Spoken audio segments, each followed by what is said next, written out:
Exodus 22.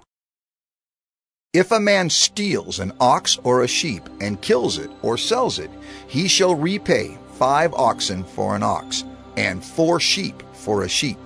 If a thief is found breaking in and is struck so that he dies, there shall be no blood guilt for him. But if the sun has risen on him, there shall be blood guilt for him. He shall surely pay. If he has nothing, then he shall be sold for his theft. If the stolen beast is found alive in his possession, whether it is an ox or a donkey or a sheep, he shall pay double. If a man causes a field or vineyard to be grazed over, or lets his beast loose and it feeds in another man's field, he shall make restitution from the best in his own field and in his own vineyard. If fire breaks out and catches in thorns so that the stacked grain or the standing grain or the field is consumed, he who started the fire shall make full restitution. If a man gives to his neighbor money or goods to keep safe, and it is stolen from the man's house, then if the thief is found, he shall pay double. If the thief is not found, the owner of the house shall come near to God to show whether or not he has put his hand to his neighbor's property. For every breach of trust, whether it is for an ox, for a donkey, for a sheep, for a cloak, or for any kind of lost thing, of which one says, "This is it," the case of both parties shall come before God. The one whom God condemns shall pay double to his neighbor. If a man gives to his neighbor a donkey or an ox or a sheep or any beast to keep safe, and it dies or is injured or is driven away without anyone seeing it, an oath by the Lord shall be between them both to see whether or not he has put his hand to his neighbor's property. The owner shall accept the oath, and he shall not make restitution. But if it is stolen from him, he shall make restitution to its owner. If it is torn by beasts, let him bring it as evidence. He shall not make restitution for what has been torn. If a man borrows anything of his neighbor, and it is injured or dies, the owner not being with it, he shall make full restitution. If the owner was with it, he shall not make restitution. If it was hired, it came for its hiring fee. If a man seduces a virgin who is not betrothed and lies with her, he shall give the bride price for her and make her his wife. If her father utterly refuses to give her to him, he shall pay money equal to the bride price for virgins. You shall not permit a sorceress to live. Whoever lies with an animal shall be put to death. Whoever sacrifices to any god other than the Lord alone shall be devoted to destruction. You shall not wrong a sojourner or oppress him, for you were sojourners in the land of Egypt. You shall not mistreat any widow or fatherless child. If you do mistreat them, and they cry out to me, I will surely hear their cry, and my wrath will burn, and I will kill you with the sword, and your wives shall become widows, and your children fatherless. If you lend money to any of my people with you who is poor, you shall not be like a moneylender to him, and you shall not exact interest from him. If ever you take your neighbor's cloak in pledge, you shall return it to him before the sun goes down, for that is his only covering, and it is his cloak for his body. In what else shall he sleep? And if he cries to me, I will hear, for I am compassionate. You shall not revile God, nor curse a ruler of your people. You shall not delay to offer from the fullness of your harvest, and from the outflow of your presses. The firstborn of your sons you shall give to me. You shall do the same with your oxen and with your sheep. 7 days it shall be with its mother. On the 8th day you shall give it to me. You shall be consecrated to me. Therefore you shall not eat any flesh that is torn by beasts in the field. You shall throw it to the dogs. Exodus 23. You shall not spread a false report. You shall not join hands with a wicked man to be a malicious witness. You shall not fall in with the many to do evil, nor shall you bear witness in a lawsuit, siding with the many, so as to pervert justice. Nor shall you be partial to a poor man in his lawsuit. If you meet your enemy's ox or his donkey going astray, you shall bring it back to him. If you see the donkey of one who hates you lying down under its burden, you shall refrain from leaving him with it. You shall rescue it with him. You shall not pervert the justice due to your poor in his lawsuit.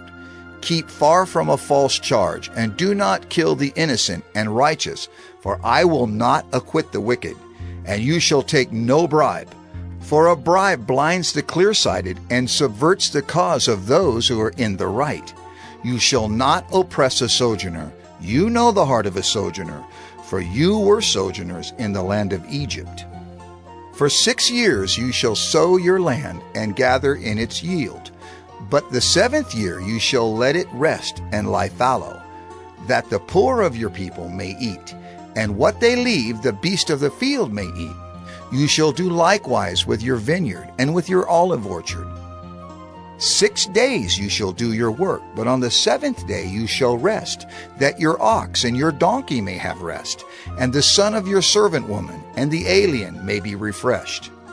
Pay attention to all that I have said to you, and make no mention of the names of other gods, nor let it be heard on your lips. 3 times in the year you shall keep a feast to me.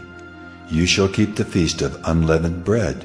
As I commanded you, you shall eat unleavened bread for 7 days at the appointed time in the month of Abib.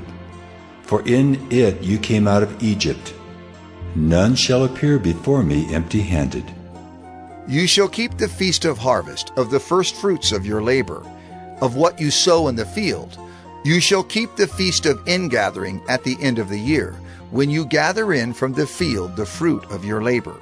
3 times in the year shall all your males appear before the Lord God.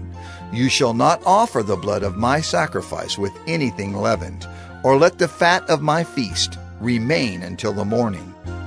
The best of the firstfruits of your ground you shall bring into the house of the Lord your God.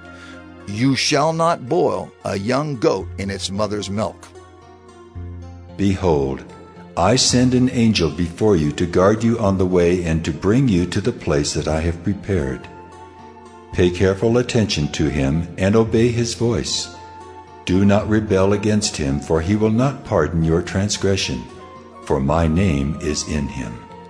But if you carefully obey his voice and do all that I say, then I will be an enemy to your enemies and an adversary to your adversaries.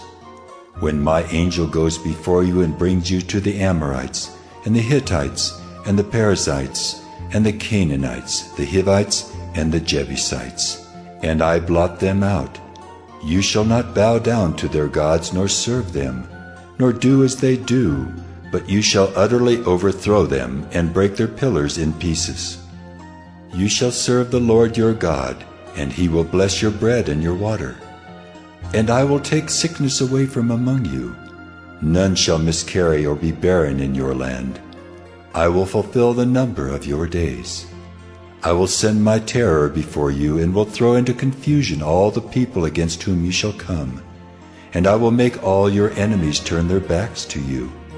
And I will send hornets before you, which shall drive out the Hivites, the Canaanites, and the Hittites from before you.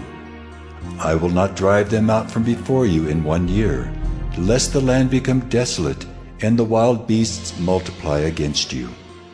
Little by little I will drive them out from before you, until you have increased and possessed the land. And I will set your border from the Red Sea to the Sea of the Philistines, and from the wilderness to the Euphrates. For I will give the inhabitants of the land into your hand, and you shall drive them out before you. You shall make no covenant with them and their gods. They shall not dwell in your land, lest they make you sin against me.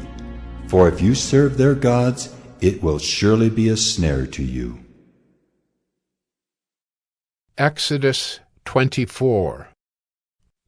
Then he said to Moses, Come up to the Lord, you and Aaron, Nadab and Abihu, and 70 of the elders of Israel, and worship from afar. Moses alone shall come near to the Lord, but the others shall not come near, and the people shall not come up with him. Moses came and told the people all the words of the Lord and all the rules. And all the people answered with one voice and said, "All the words that the Lord has spoken we will do." And Moses wrote down all the words of the Lord. He rose early in the morning and built an altar at the foot of the mountain, and 12 pillars according to the 12 tribes of Israel. And he sent young men of the people of Israel, who offered burnt offerings and sacrificed peace offerings of oxen to the Lord. And Moses took half of the blood and put it in basins, and half of the blood he threw against the altar. Then he took the book of the covenant and read it in the hearing of the people. And they said, "All that the Lord has spoken we will do, and we will be obedient." And Moses took the blood and threw it on the people and said, Behold, the blood of the covenant that the Lord has made with you, in accordance with all these words. Then Moses and Aaron, Nadab and Abihu, and 70 of the elders of Israel went up, and they saw the God of Israel. There was under his feet, as it were, a pavement of sapphire stone, like the very heaven for clearness. And he did not lay his hand on the chief men of the people of Israel. They beheld God, and ate and drank. The Lord said to Moses, "Come up to me on the mountain, and wait there, that I may give you the tablets of stone, with the law and the commandment, which I have written for their instruction." So Moses rose with his assistant Joshua, and Moses went up into the mountain of God. And he said to the elders, Wait here for us until we return to you. And behold, Aaron and Hur are with you. Whoever has a dispute, let him go to them. Then Moses went up on the mountain, and the cloud covered the mountain. The glory of the Lord dwelt on Mount Sinai, and the cloud covered it 6 days. And on the 7th day he called to Moses out of the midst of the cloud. Now the appearance of the glory of the Lord was like a devouring fire on the top of the mountain in the sight of the people of Israel. Moses entered the cloud and went up on the mountain. And Moses was on the mountain 40 days and 40 nights.